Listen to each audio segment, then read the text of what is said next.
Sua palavra. Aleluia, aleluia, aleluia, aleluia.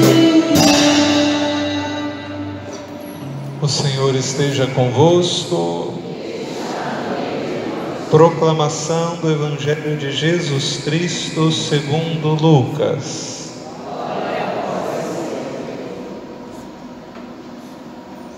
Os pais de Jesus iam todos os anos a Jerusalém para a festa da Páscoa.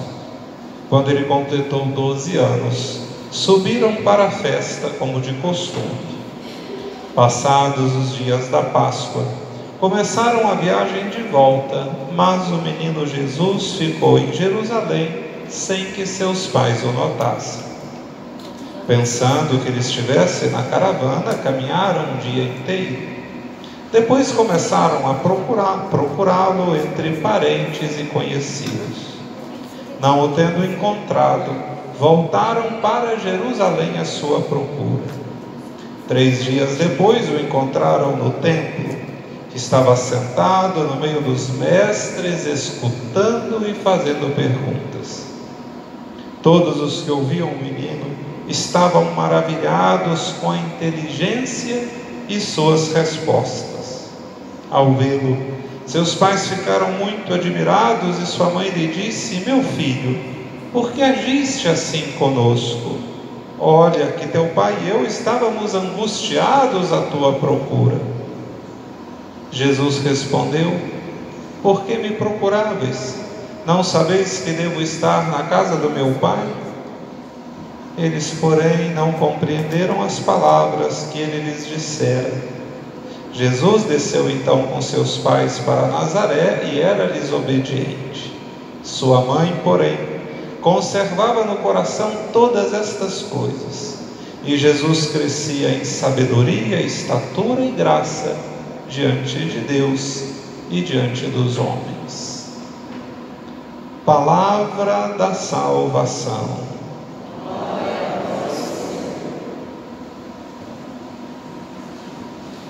Queridos irmãos, queridas irmãs, a liturgia da palavra de hoje, como disse antes da primeira leitura,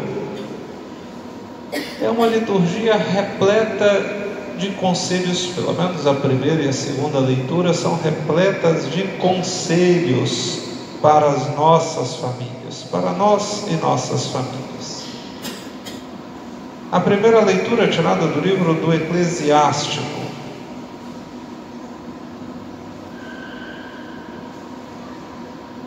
Nos traz os conselhos em relação aos filhos, para os filhos em relação aos pais. Eu começo, antes de me debruçar sobre as leituras, a refletir sobre a realidade das famílias de hoje.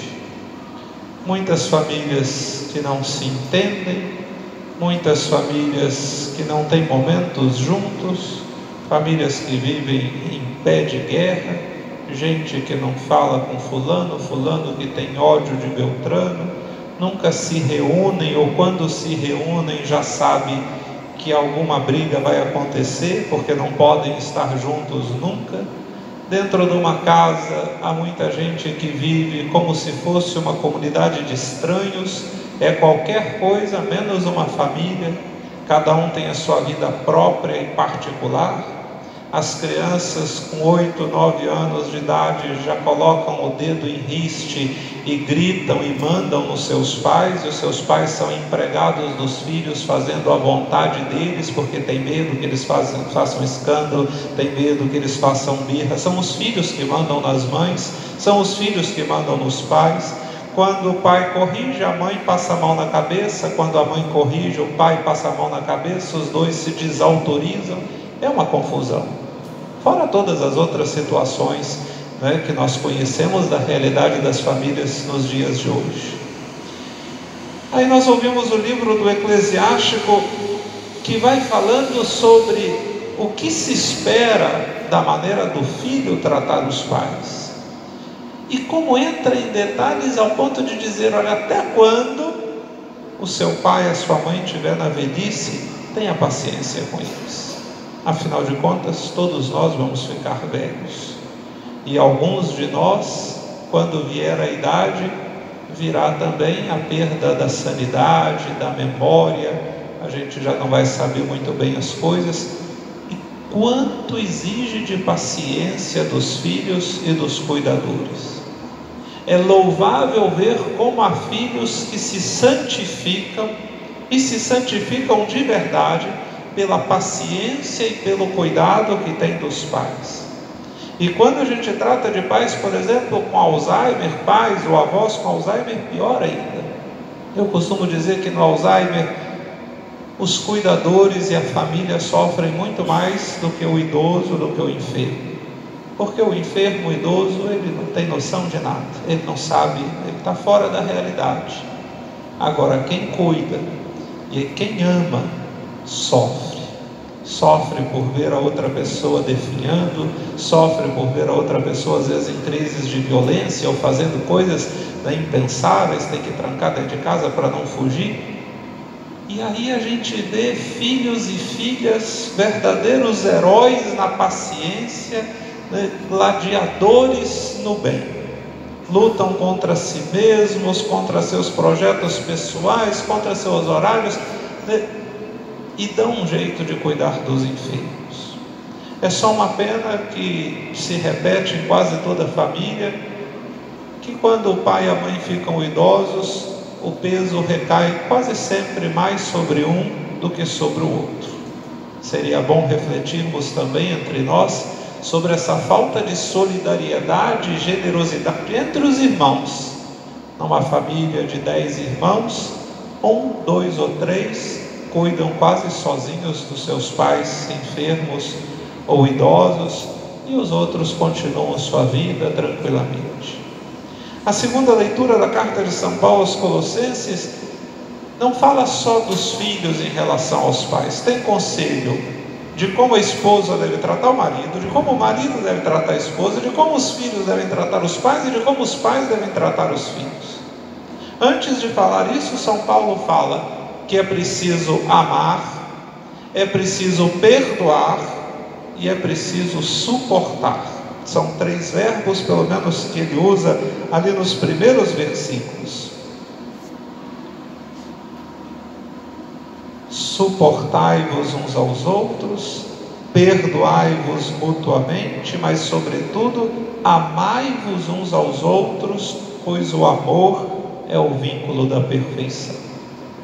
Nas famílias falta amor, falta perdoar e falta suportar. Eu sempre gostei da interpretação desse texto de São Paulo, que enxerga no verbo suportar não essa penosidade que é a gente lidar com alguém difícil, mas essa ideia de ser suporte para alguma coisa. As flores estão aqui porque há um suporte embaixo que as sustenta. Isso daqui está suportando o que está em cima, está aguentando o peso. Eu entendi sempre e gostei dessa interpretação. Olha, suporta, seja suporte, ajude o outro a ficar de pé, ajude o outro a se manter. Mas a outra interpretação do suportai-vos, que é realmente, aguentar, passar um dobrado com a pessoa, não deixa de ser importante numa relação de amor e de família. Às vezes a paciência é essa dimensão da gente suportar. A gente faz de tudo para mudar a outra pessoa quando a pessoa tem um vício, tem um problema. Aí quando a gente não consegue mudar a pessoa, a gente reza por ela e começa a mudar a nós mesmos, para que nós saibamos lidar com o defeito, com a dificuldade do outro, quando o defeito e a dificuldade é aceitável. Eu não trato aqui de assunto de violência, porque ninguém tem que suportar violência, seja física, seja psicológica. Há outras coisas de defeitos das pessoas que nós somos obrigados a suportar. A gente tem que lidar, porque não tem outro jeito. Até porque as pessoas também suportam os nossos e lidam com os nossos. No final, então, da segunda leitura, nós temos os conselhos. Esposas, sede solícitas com os maridos. Maridos, amai vossas esposas, não sejam grosseiros com elas. Que coisa feia, marido grosseiro com a esposa, e esposa grosseira com o marido, que coisa feia. Filhos, obedecei em tudo os vossos pais, e pais, eu gosto também desse conselho, não intimideis os vossos filhos. Há pais que matam nos filhos a alegria e a esperança. Há pais que querem colocar os filhos dentro de uma redoma de vidro, impedindo eles de viver, bater asas e voar. Por isso, inclusive, na adolescência, na juventude, há um confronto natural de autoridade do filho contra o pai, porque o filho tem que se tornar uma pessoa para além da ligação umbilical com a mãe e com o pai. O filho precisa crescer, se desenvolver, tornar-se pessoa. Por isso a questão da autoridade dos jovens, dos adolescentes contra os pais e contra as outras autoridades, porque eles precisam disso. Isso precisa ser bem vivido, bem cuidado, bem trabalhado, mas para que eles possam se tornar pessoas independentes, porque é triste ver homem e mulher de 40, de 50 anos protegido, escondido debaixo da barra da saia da mãe. Eu fico triste quando vejo isso, mãe com 60, com 70, com 80 anos apagando fogo e resolvendo o problema de filho barbado com 50, com 60 anos de idade, às vezes vivendo às custas dos pais idosos. Que coisa triste e lamentável.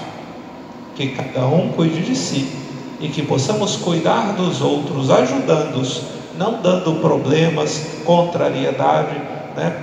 Época de dar problema para pai e mãe é até os 20, 21, né? Depois a gente tem que dar alegria, e quando não for para dar alegria, a gente fica calado e não fala nada, para não aborrecer, para não chatear. Eu encerro, queridos irmãos e irmãs, o Evangelho de hoje com um grande exemplo da família de Nazaré. No início do Evangelho de Lucas está dizendo: eles iam todo ano celebrar a Páscoa em Jerusalém. Olha aí a base da família de Nazaré: são tementes a Deus, vão juntos celebrar, fazer a Páscoa, rezar. Quantas famílias rezam juntas? Quantas famílias fazem o almoço junto e fazem uma oração antes do almoço? Quantas famílias têm um momento para abrir um salmo, a palavra de Deus, e rezar juntos? A Sagrada Família é exemplo para nós. Ao celebrarmos a Sagrada Família, tem um ícone da Sagrada Família ali, Jesus, Maria e José. Celebrar a Sagrada Família é buscar o exemplo da família de Nazaré para iluminar a nossa, e para, com as nossas peculiaridades, singularidades, com as nossas diferenças, buscar este modelo também para nós. E hoje o modelo que eu pego e deixo de destaque para a nossa reflexão é a vida de oração. Vida de oração pessoal e vida de oração juntos como família.